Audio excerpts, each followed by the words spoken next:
Hi guys! Welcome po sa Encourage 888. Ang reading na ito ay para sa entertainment at personal na reflection lamang. So gamitin lamang po yung mga mensaheng tutugma sa iyong situation. So ngayon titingnan natin kung ano yung current energy ng person mo. Give it the message. Ano yung current energy ng person mo?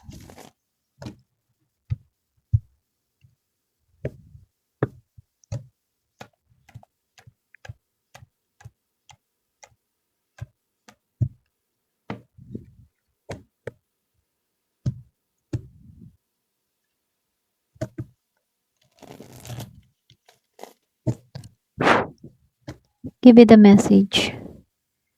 Ano yung current energy ng person mo?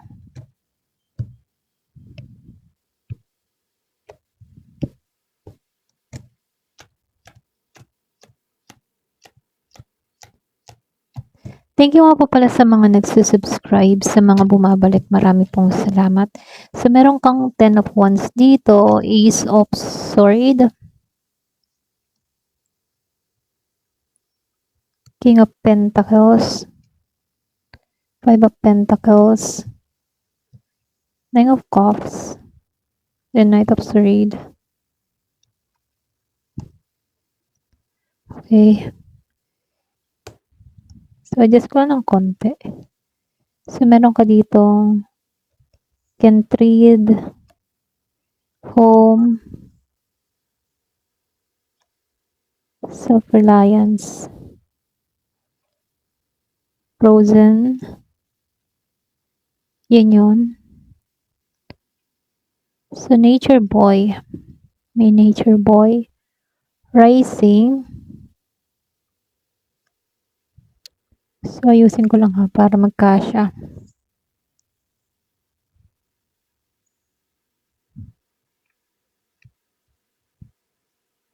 Meron ka ditong thinker, then balance, at seelos.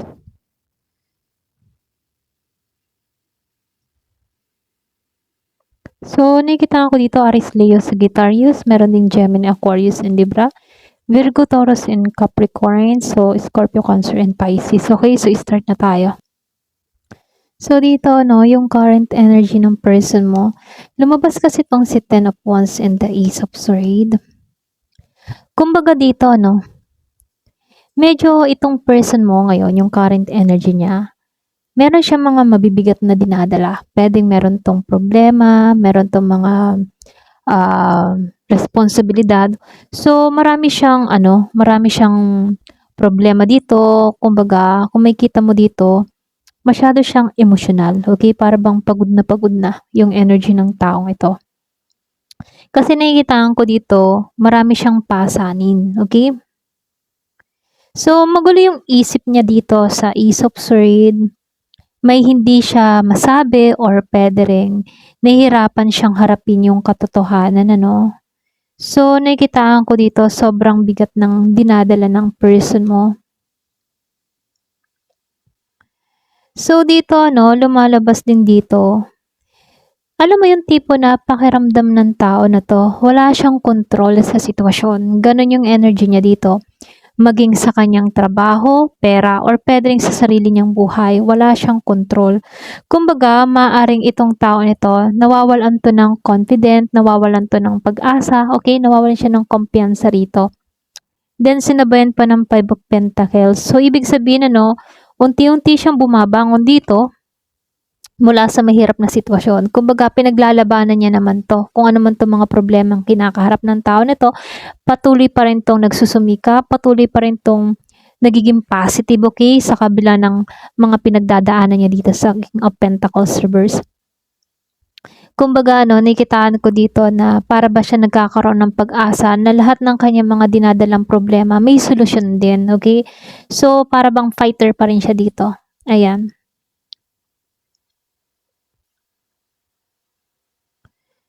So, dito, nakikitaan ko lang din dito, para ba siya dito na, alam mo yun, may bagay 'to na gustong matupad, okay? May pangarap 'tong taong ito, kumbaga naghahanap siya ng emotional satisfaction dito or puwede rin naghahanap 'tong tao na 'to ng fulfillment, okay? So, ibig sabihin ano, sa inyong dalawa, lumalabas kasi sa Two of Cups, meron kayong mga hindi pinagkaintindihan or hindi kayo pinagkaunawaan or puwede ring sabihin na nagkaroon ng lamat sa inyong dalawa, okay? So, nakikitaan ko dito naging mahalaga yung relasyon niyo kaya lang lumalabas din dito na nagkaroon ng lamat or puwede ring nasira yung tiwala. Posible ano, nagkaroon dito ng emotional distance or puwede rin yung isa sa inyo ay lumayo or puwede ring dumistansya, okay?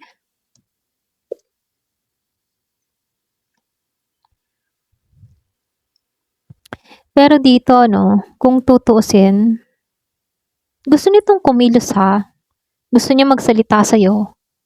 Pero, yung energy niya kasi dito medyo padalos-dalos ang kanyang energy ha. Yung bang gano'n, halimbawa kakausapin ka, biglaan, hindi niya pinag-iisipan, gano'n. Para bang gusto niya maging padalos-dalos sa gagawin niya sa'yo, okay? So, nakikitaan ko dito, malinaw dito na nasaktan 'to, okay? Masakit sa damdamin ng tao na 'to yung pagkawala mo or kung ano man yung nangyari sa inyo, masakit para sa taong ito. Kumbaga, lumalabas din dito na na-disappoint 'to, okay? Merong disappointment na nangyari, kumbaga sugatan yung puso ng tao na 'to at hindi pa talaga lubusang naghihilom, okay?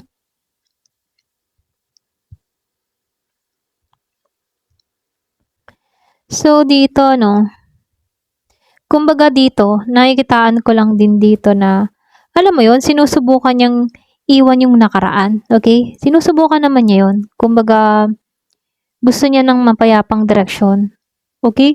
Para bang gusto niya ng pakawalan yung mga nangyari, gusto niya na magpatuloy sa buhay, gusto niya ng panibagong direksyon na merong kapayapaan. Naghahangad naman itong taong ito ng ganon, okay?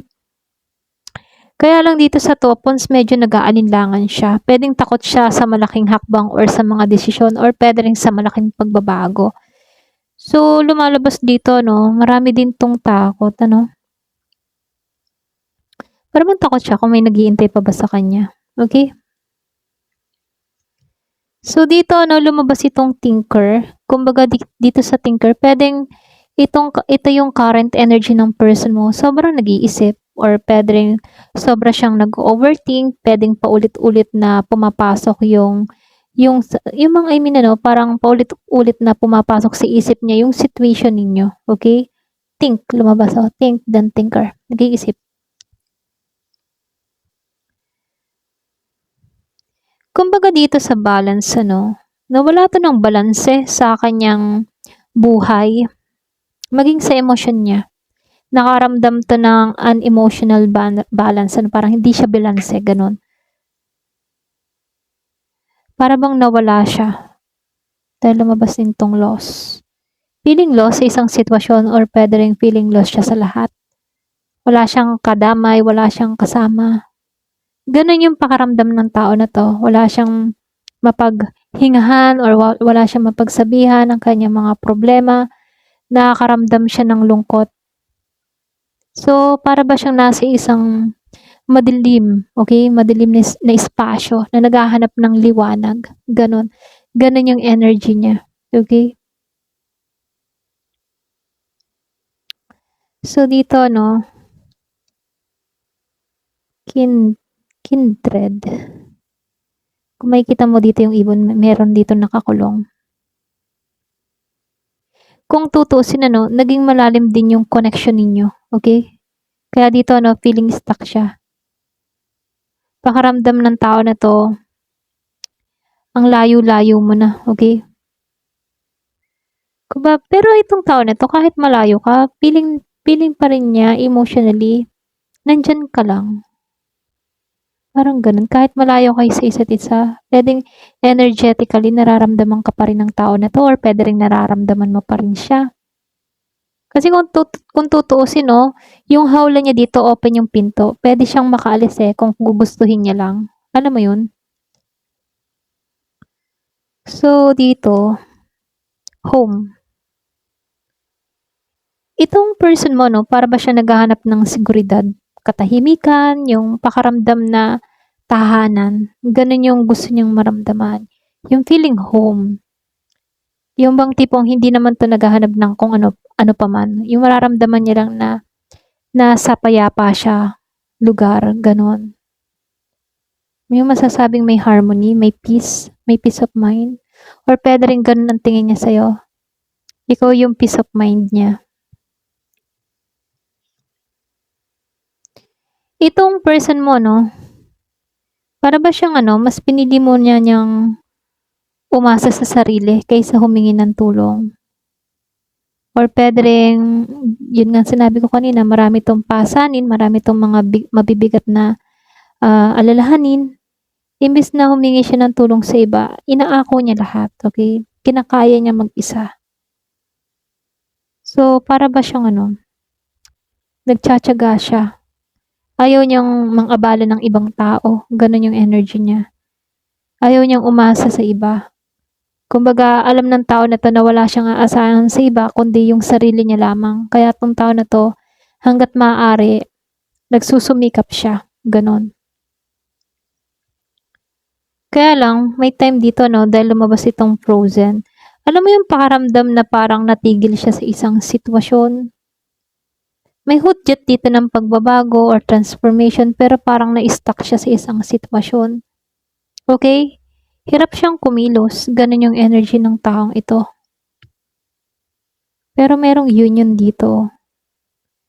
Kung tutusin, nasa isip pa rin ng tao na to yung posibilidad ng pakikipagkasundo sa'yo or muling connection sa'yo. Umaasa siya ng ganun sa'yo. Okay?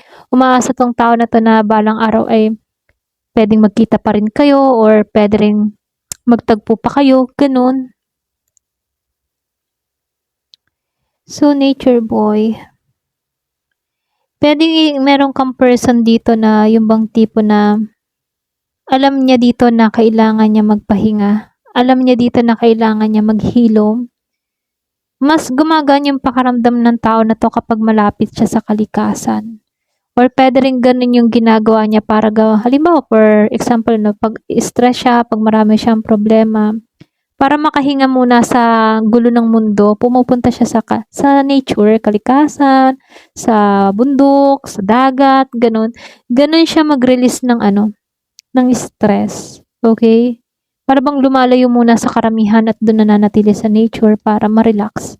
Ganon. Para bang feel ng tao na to na doon lang siya makakaramdam ng kapayapaan. Ganon. Rising. Alam mo, kahit mahirap yung pinagdaraanan ng taong ito, meron pa ring senyales na unti-unti itong makakabangon. Alam ng tao na to na makakabangon at makakabangon pa rin siya. Okay? Kahit meron siya mga pinagdadaanan sa buhay. So, lumalabas dito itong energy ng taong ito, mabigat ha, mabigat. Ngunit, alam mo yun, unti-unti pa rin siyang bumabangon. Unti-unti niyang kinakaya, okay? May dala-dala siyang yung bang tipo na emotional pain, okay? May kasabay din ng overthinking. So, tila yung bang tipo na may lamat, okay? Nagkaroon ng lamat kasi sa inyo. Itong tao ito. Kumbaga, mahalaga yung relasyon nyo pero nagkaroon ng lamat, okay? Gusto ng tao na ito na umusad at maring minsan naiisip kang kausapin or gusto ng tao na ito na kausapin at magkaroon ng pagbabago sa inyong dalawa. Pero pinipigilan to ng takot, okay? So, kaya ito, medyo nagdadalawang isip siya kung tutungo ba siya sa'yo o hindi. Kaya ito, may time na nawawalan siya ng balanse. Lalo-lalo na pagdating sa'yo, no? Pag iniisip ka niya, gusto ka niyang puntahan, gusto ka niyang patungo, yung kitain, ganun. Pero dahil nangingibabaw yung takot, pero kung titingnan dito, dahil lumabas itong rising, alam ng tao na to na may pag-asa pa rin, okay, na makarecover sa ganitong sitwasyon, okay? Kumbaga, naghahanap lang tong tao na to ng tamang direksyon or pwede rin inuuna niya muna yung kanyang seguridad, okay? Ayun, ito lang yung nakikita ko. Ayan. Thank you for watching. Love and peace.